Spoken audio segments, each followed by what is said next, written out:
This will be a brief work example of trace tables. The trace table allows us to trace our way manually through an algorithm. So we start off by looking at all of our identifiers that will be used. We have an array,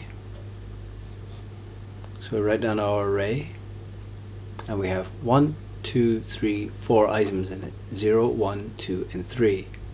So this is our array. We have a counter I, which I've represented here.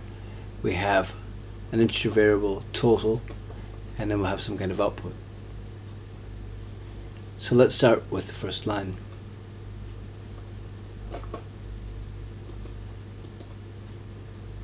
We already know the values for our first line, for our array, because we've assigned them 10, 3, 4, and 8.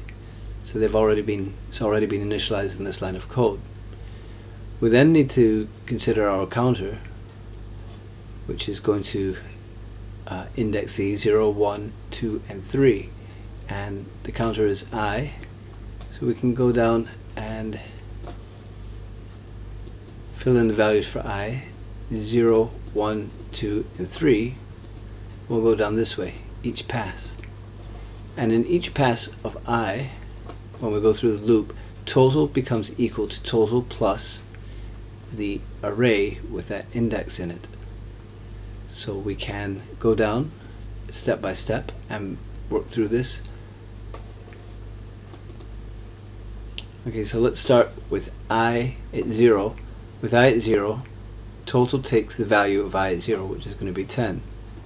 So this will become 10.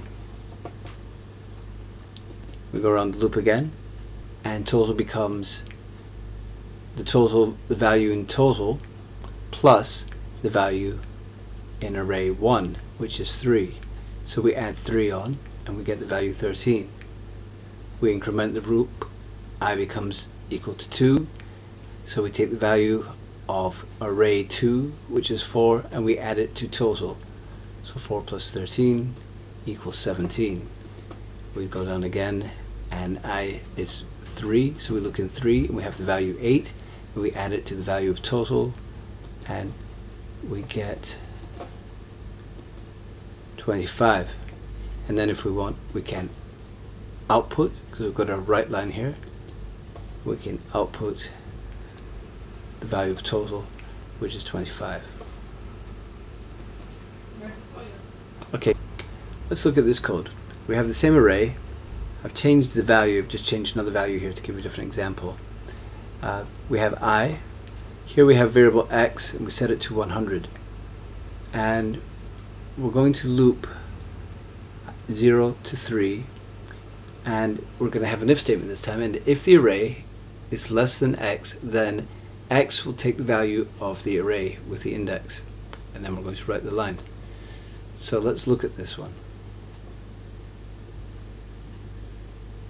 We start off with putting in all of our identifiers. We have our array, we have I, x, and we have output over here. I put in the values of the array because I get them from here, and the value of x, which is initialized here. So now I go into my loop. So my loop is going to do 0, 1, 2, 3. So I've got 0, 1, 2, 3. I enter these values, and then I look at the value of x, which varies. So I go in here and I ask myself, the first thing I do is I say, if array 1, if the value in 1, array 1, is less than x, then x becomes array 1. So 10 is less than 1, that's true, and therefore I take the value of 10. Then I move down. 3 is less than 10, so then I take the value of 3. I move down. 4 is not less than 3, so I do nothing with it. And then 2 is less than 3, so I copy 2 into this one. Then I output the value of x. And this piece of code, what it does is it gathers the smallest number. It loops through this and gathers the smallest number. And that's the trace table.